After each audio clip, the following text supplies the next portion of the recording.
Yang pertama tentang ini fenilpropanoid seperti tadi dikatakan itu terdiri dari suatu benzen dengan tambahan rantai samping. Nah, jadi ini termasuk golongan metabolit sekunder yang punya struktur senyawa aromatis ya. Fenilpropanoid sama flavonoid itu dua hal itu. Nah, fenilpropanoid ini dia ditemukan cukup banyak di tumbuhan, tetapi kalau kita bicara penyebarannya itu memang masih lebih Anda akan lebih banyak menemukan senyawa flavonoid dibandingkan fenilpropanoid. Oke, ini ciri-cirinya sudah. Nah, ini contohnya aja. Asam sinamat itu salah satunya juga bisa ditemui di kencur ya. Kencur itu ada asam sinamatnya. Kemudian yang ini asam kumarin itu sebenarnya yang biasa kita kenal dengan kumarin. Nah, kumarin ini paling banyak sebenarnya ditemukan di dalam empon-empon. Kalau teman-teman kayaknya kenal deh, kunyit. Kenal kunyit ya? Nah, itu kumarinnya cukup banyak itu. Oke, kemudian ini contoh yang lain juga. Nah, yang flavonoid ini sebenarnya adalah termasuk kelas besar dalam metabolit sekunder. Memang sebagian besarnya flavonoid ini ditemukan di tumbuhan. Dia terutama merupakan atau dikenal sebagai senyawa pemberi warna pada buah, dan bunga terutama. Kalau daun kan warna hijaunya karena klorofil ya. Itu. Meskipun di beberapa kalau ada daun-daun lain yang kalau misalnya ini kan musim ini kan musim gugur. Nah, itu kan daun-daun kadang berubah warna menjadi oranye. Nah, itu juga ada kandungan flavonoidnya sebenarnya.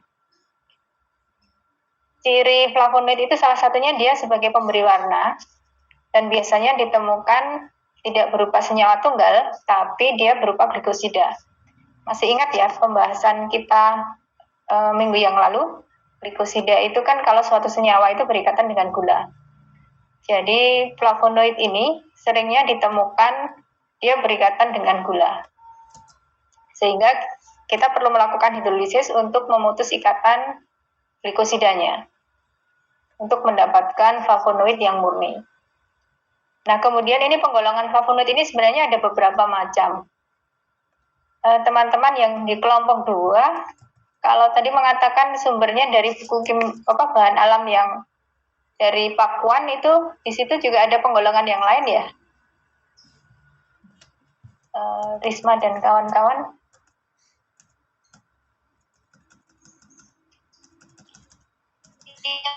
Yang di sini yang kita tampilkan itu berdasarkan. Oke. Sebenarnya penggolongan yang kedua kan juga berdasarkan strukturnya.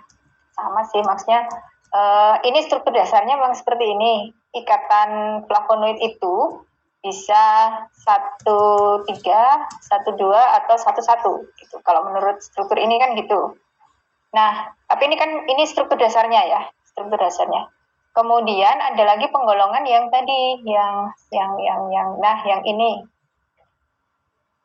Yang ini kan ada flavonon, kemudian flavononol, kemudian flavanol, dan seterusnya. Nah, kalau itu berdasarkan dari perbedaan substituen pada cincin benzennya. Itu kelasnya banyak sekali. Termasuk antosianidin sendiri, itu juga antosianidin itu apa antosianidin itu dalam bentuk gulanya kalau nggak salah. Nah, yang kelas antosianidin ini biasanya nanti masih dibagi lagi dari macam-macam, terdiri dari beberapa senyawa sesuai dengan warna yang dihasilkan. Jadi antosianidin ini yang bertanggung jawab terhadap warna tertentu, terutama pada bunga. Teman-teman kalau melihat warna bunga kan macam-macam ya, ada yang ungu, ada yang oren-oren gitu itu. Nah itu sebenarnya di situ banyak antosianinnya gitu. Oke, kemudian isoflavon. Isoflavon itu sumber utama yang paling gampang yang bisa kita temui itu sebenarnya dari itu loh, tempe. Makanya di sini teman Anda menuliskan sumbernya salah satunya adalah kedelai dan kacang-kacangan yang lain sebenarnya. Jadi selain kalau tempe itu kan bisa terbuat dari kedelai, bisa juga kalau di Jogja sih ada ya tempe koro bengok ya. Teman-teman pernah ada yang orang Jogja nggak ya? Iya, Bu. Ada ya, pernah pernah makan tempe yang koro bengok itu? Pernah, Bu.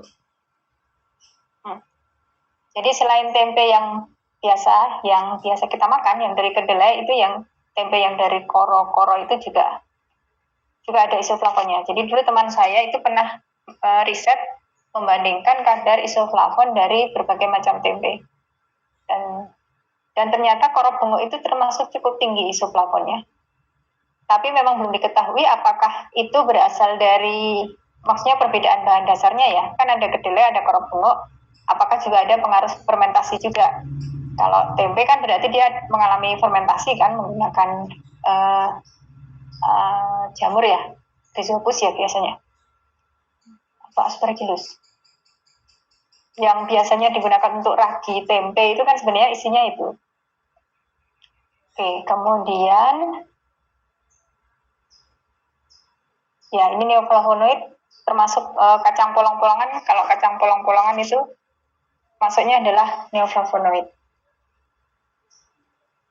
Nah, kalau teman-teman memperhatikan, saya nggak tahu kalau sekarang masih banyak nggak ya pohon yang, kalau dulu pohon ini tumbuh di pinggir jalan, namanya saya tuliskan di sini deh. Saya lupa, nama latinnya harus saya search dulu.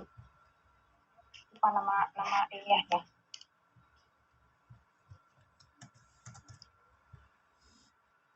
Ya, karena hibrid ya.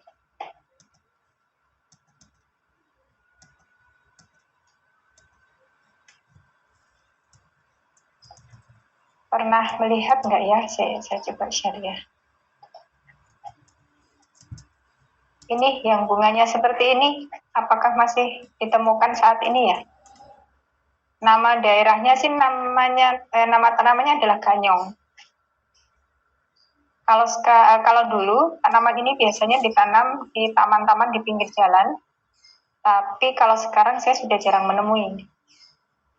Nah ini biasanya untuk contoh yang sangat bagus untuk isolasi flavonoid dari tanaman. Jadi teman-teman bisa misalnya kita ambil yang warna merah ini ya, yang merah ini kan bisa diekstraksi menggunakan etanol gitu. Nanti kemudian kita dapatkan ekstrak metanolnya, terus dianalisis pakai TLC, dicek ada berapa spot dan seterusnya gitu. Untuk pemisahannya yang paling bagus dengan larut yang mana, nah itu juga bisa. Itu contoh yang paling gampang untuk flavonoid. Teman-teman yang lain apakah bisa menyebutkan contoh yang lain juga? Kira-kira.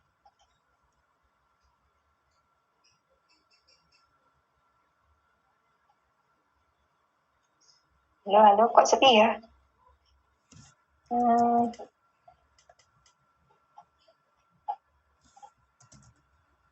Apakah ada tambahan lain dari kelompok 2 atau dari teman-teman yang lain?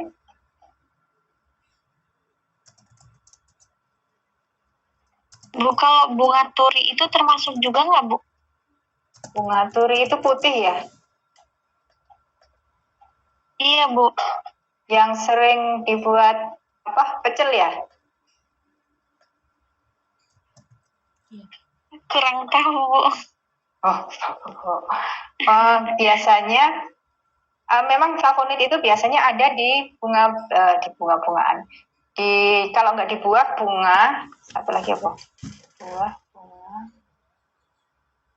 Produk tanaman apa sih? Buah, bunga, terus kadang-kadang biji tapi nggak selalu. Nah, kemungkinan sih ada, tapi saya jarang menemukan referensi untuk yang bunga turi itu. Sepertinya jarang digunakan untuk ini, riset biasanya, jarang digunakan untuk riset. Atau teman-teman pernah, tapi itu senyawanya nanti lain, bukan flavonoid ya. Kalau yang saya punya contoh tanaman lain, tapi nanti itu bukan flavonoid soalnya. Contoh senyawanya itu pohon tapak dara, tapi itu senyawa mayornya itu bukan flavonoid. Kalau itu alkaloid itu. Itu mungkin saya nggak bisa memastikan ya kalau yang untuk bunga turi.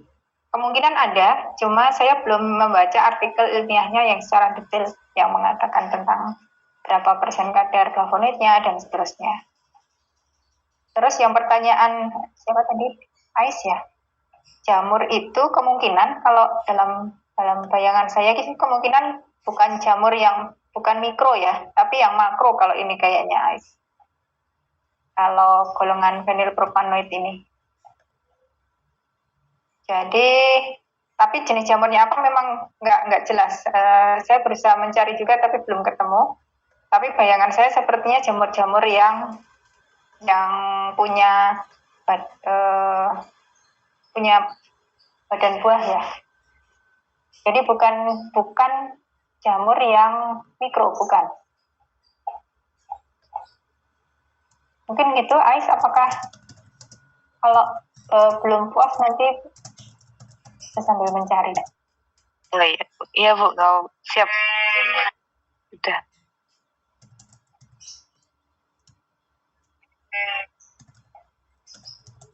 Oke, kemudian ya. Jadi tadi menemukan apa ini? Artikel.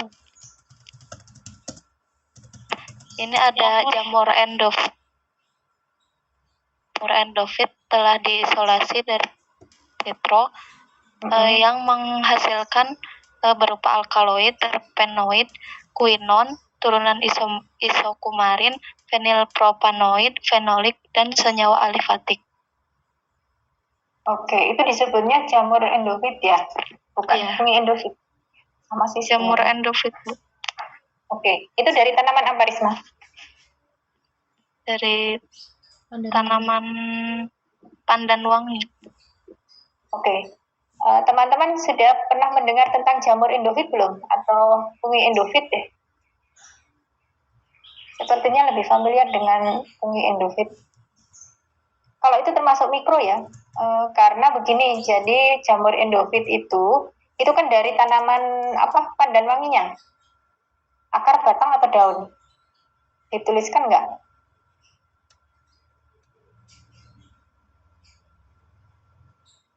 Atau nggak ada info lain, Risma?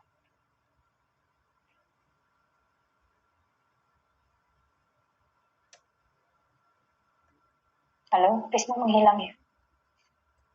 Oke, jadi ceritanya gini teman-teman, kalau untuk jamur endofit itu sebenarnya dia termasuk mikro ya, jamur yang mikro. Jadi jamur yang makro itu maksud saya yang biasa dibuat jamur goreng dan seterusnya, itu kan jamur juga.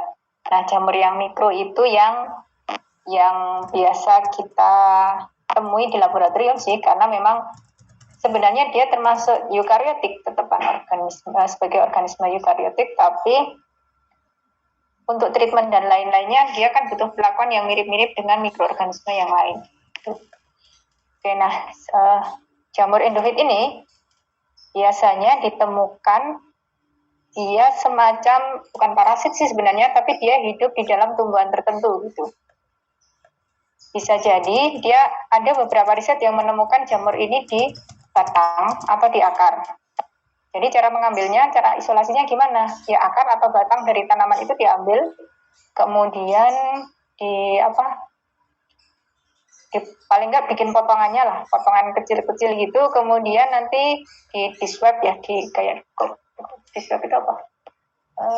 Diambil aja bagian dari batang atau akarnya, kemudian dikultur di medium untuk jamur, tapi mediumnya untuk jamur biasanya pakainya yang umum itu yang umum dan paling gampang itu biasanya pakai PDA, potato, dextrose, agar. Nanti kemudian ditunggu. Nah, fungi atau jamur yang tumbuh di media itu yang disebut dengan jamur endofit. Kenapa kok disebut endofit? Karena dia hidup numpang di tumbuhan inang. Terus apakah dia merugikan atau menguntungkan? Yang jelas sih sampai saat ini dia dianggap tidak merugikan tumbuhan inangnya. Bahkan salah satu kelebihan jamur endofit ini, dia bisa meniru metabolit sekunder yang dihasilkan oleh tumbuhan inang. Jadi karena dia numpang hidup di situ, akhirnya kayaknya dia juga meniru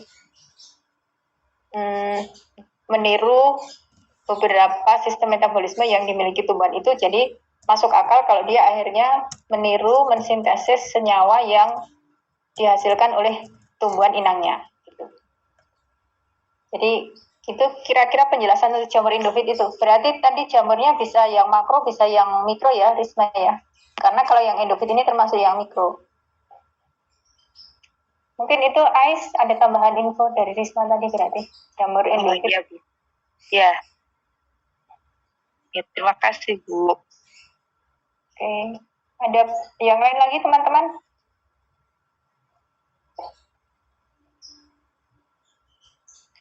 Izin bertanya, Bu. Oke, ya, silakan Dinda. Oh, itu yang dari slide flavon sama flavonon itu apakah emang strukturnya sama? Strukturnya sama ya? Ya. Terus juga kayak sebenarnya tuh di kimia bahan alam ini juga ini nggak ya Bu, kayak mempelajari gimana strukturnya gitu ya nggak Bu? Maksudnya kayak ciri-ciri mungkin seperti antara struktur dari senyawa yang asli senyawa pusat dan turunannya gitu. Jadi kayak kan misalnya ada yang alkohol itu kan OH aja, terus habis itu kan ada lagi turunannya lagi ada eugenol yang ada ketambahan lantainya OCH3. Nah, itu kayak perbedaan kayak sifat-sifatnya nanti. Terus kira-kira kalau dari perbedaan dari yang struktur yang satu yang nggak ada OCH3-nya, terus yang satu ada OCH3-nya itu kayak apa sih yang membuat itu berbeda, kayak sifat-sifatnya atau gimananya itu dipelajari juga yang kayak OCH3-nya itu efeknya kayak gimana gitu. Atau penomorannya gitu. Ya, terima kasih. Satu-satu ya Dinda ya.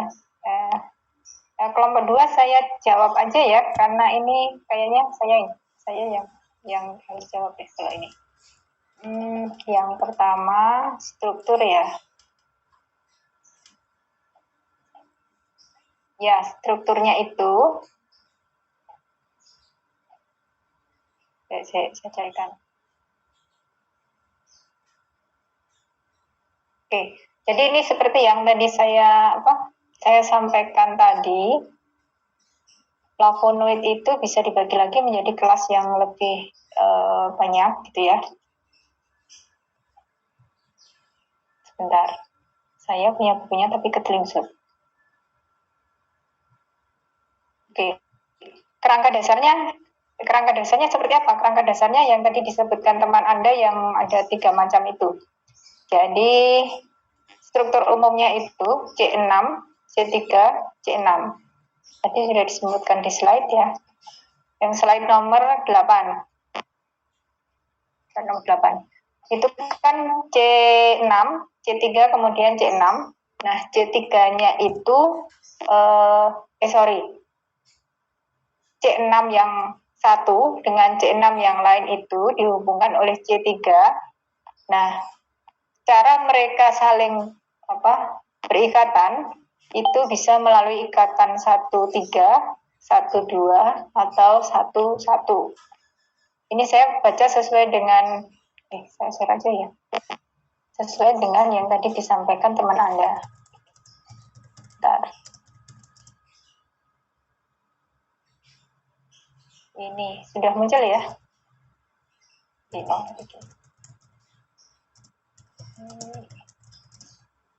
Jadi ini kan 1, 3, ini katanya 1, 2, yang ini 1, 1. Jadi ini cara bagaimana cincin atau C6 yang A dengan C6 yang B itu saling berikatan. Ini struktur dasar flavonoidnya. Nah, kemudian dari struktur dasar ini nanti akan muncul senyawa turunan yang sangat beragam yang tadi disampaikan teman Anda itu. Ini salah beberapanya, bukan cuma salah satunya ya, salah beberapanya. Kemudian dari struktur ini sebenarnya antara flavon dan flavonon itu sebenarnya berbeda mestinya ya, karena namanya juga berbeda. Kemudian nama itu menunjukkan gugus fungsinya sebenarnya. Contoh ya, jadi flavonol, karena ada akhiran ol, itu sebenarnya dari struktur dasar ini harusnya ada OH-nya gitu. Tapi ini tadi kan tidak ada struktur flavonolnya. Terus yang flavonon, kalau flavonon kan jelas, karena dia keton, ini kan ada gugus ketonnya. Itu.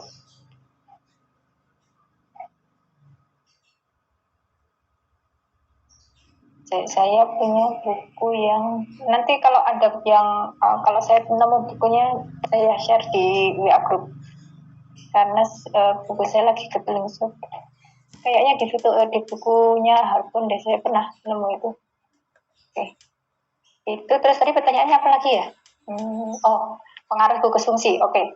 Nah, kalau tentang pengaruh gugus fungsi itu tidak dipelajari di sini. Jadi di sini hanya penggolongan senyawanya apa, macam senyawa, macam kelas senyawa yang termasuk dalam metabolit sekunder itu apa. Kemudian dari masing-masing senyawa itu struktur dasarnya seperti apa. Kalau sudah ketemu struktur dasarnya, kemudian kalau kita lihat struktur, kita kan pasti notice ya, oh ini berarti flavonoid nih, karena struktur dasarnya seperti ini. Tapi seperti biasa, senyawa turunan itu kan pasti punya tambahan atau modifikasi di gugus fungsinya, gitu. Nanti akan sangat kelihatan lagi kalau kita ini flavonoid sudah kelihatan bedanya ya, masing-masing gugus fungsi kan beda nama juga nanti. Nanti kelihatan juga ketika kita belajar triterpenoid biasanya. Nah, cuma tidak akan sampai mempelajari pengaruh gugus fungsi terhadap aktivitasnya misalnya. Nggak sampai. Karena itu sudah masuk, itu sebenarnya masuknya ke kisar ya. Hubungan antara struktur dengan aktivitas. Sementara kalau bahan alam itu masih belajar penggolongannya dulu, kemudian cara mendapatkannya bagaimana, sama biosintesisnya. Gitu. Terus apa meneh pertanyaannya tadi ya? Dinda, ada pertanyaan yang belum saya jawab belum ya? Enggak ya? Apa lagi ya? Sudah sih Bu, berarti terkait kayak apa gugus fungsi strukturnya yang lebih mendetail itu tidak dipelajari di sini gitu ya? Enggak, karena nggak bisa. Kalau cuma pakai pendekatan bahan alam nggak bisa. Itu harus pakai untuk mengetahui pengaruh struktur terhadap aktivitas itu harus pakai komputasi akhirnya. Pekerjaan bahan alam itu kan pekerjaan di lab basah ya. Jadi pekerjaannya adalah bagaimana kita punya sampel, misalnya sampel itu dari tumbuhan, paling gampang ya. Misalnya saya tadi punya bunga Canna hibrida. Saya mau ambil antosianinnya dari bunga yang berwarna merah. Terus saya mau bikin variasi pelarut. Saya nggak cuma mau ambil dari ekstrak etanol, tapi saya mau ambil juga yang non-polar, yang heksan. Bisa jadi nanti ketika di etanol, yang terekstrak itu warna yang sangat merah, gitu. Nanti kemudian ketika ekstrak heksan, itu warnanya sudah jadi kuning. Kan warna bunga itu sebenarnya terdiri campuran dari berbagai macam warna kan ya. Jadi antosianinnya itu mungkin macam-macam. Dalam satu bunga yang kita lihat berwarna merah itu, nanti ketika dipisahkan dengan kromatografi kolom, makanya kemarin belajar dulu pemisahan dengan kromatografi kolom, itu akan terjadi gradasi warna. Misalnya merah, kemudian oranye, habis oranye apa ya? Agak-agak kuning tua gitu, terus kuning muda. Gitu kira-kira Dinda. Jadi mempelajari isolasinya sih terutama.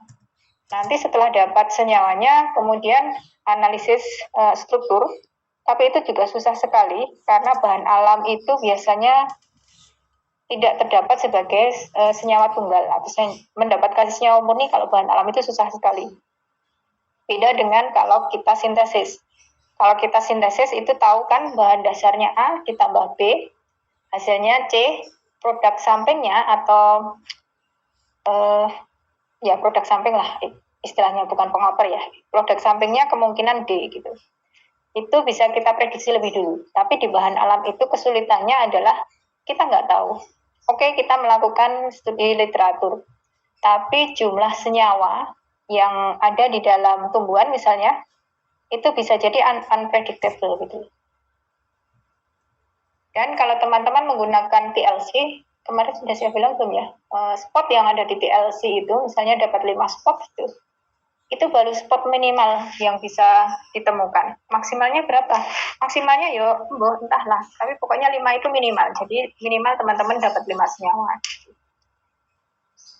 Nah, kalau untuk mempelajari gugus fungsi terhadap aktivitas nanti pakainya harus secara komputasi Dinda. Kalau hanya aktivitasnya saja, bisa nanti setelah ini kan kita ada biosel. Biosel 1, 2 itu kan biosanya bisa in vivo sama in vitro. Biasanya sih in vitro dulu sebelum in vivo. Jadi in vitro dulu, kemudian in vivo, setelah itu baru uji klinis. Uji klinisnya itu biasanya 3 tahap gitu. Nah, uji klinis ini nanti yang setelah melalui uji klinis 3 tahap baru bisa diusulkan sebagai obat. Itu Dinda kira-kira. Oh iya, baik Bu. Terima kasih Bu. Sama-sama. Apakah ada tambahan yang lain dari teman-teman? Kalau tidak ada, sepertinya, saya sudah pernah share buku ini belum ya? Bahan alam ya?